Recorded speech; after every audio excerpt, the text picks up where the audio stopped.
રાજકોટમાંથી સત્તાધારના મહંત વિજય બાપુ પર આક્ષેપના મુદ્દે વિવાદને લઈને લલિત વસોયાએ સત્તાધારના સંતો સાથે મુલાકાત કરી હોવાની વિગતો છે। વિવાદને લઈને પૂર્વ એમએલએ લલિત વસોયાનું નિવેદન પણ સામે આવ્યું। સત્તાધારની જગ્યાને બદનામ કરવાનો પ્રયાસ કરાયો હોવાનું નિવેદન આપ્યું છે।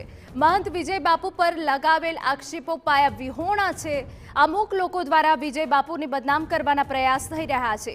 આ મુદ્દે કાયદેસર પુરાવા હોય તો સીબીઆઈની તપાસ થવી જોઈએ। વિવાદથી દેશ અને ગુજરાતમાં દેહણ પરંપરાનું નામ બદનામ થઈ રહ્યું છે।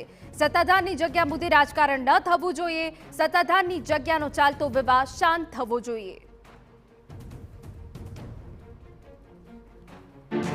ફક્ત ને ફક્ત ત્યાંના મહંત વિજયદાસ બાપુને એ જગ્યાને બદનામ કરવા માટેના પ્રયત્ન ચાલતા હોય એવું બહુ સ્પષ્ટપણે લાગી રહ્યું છે।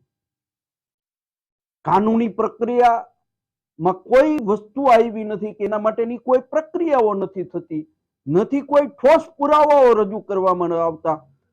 ફક્ત ને ફક્ત આ જગ્યાને બદનામ કરવા માટેના પ્રયત્નો અમુક ઠેકેદારો લઈને નીકળ્યા હોય એવું બહુ સ્પષ્ટપણે કહું છું।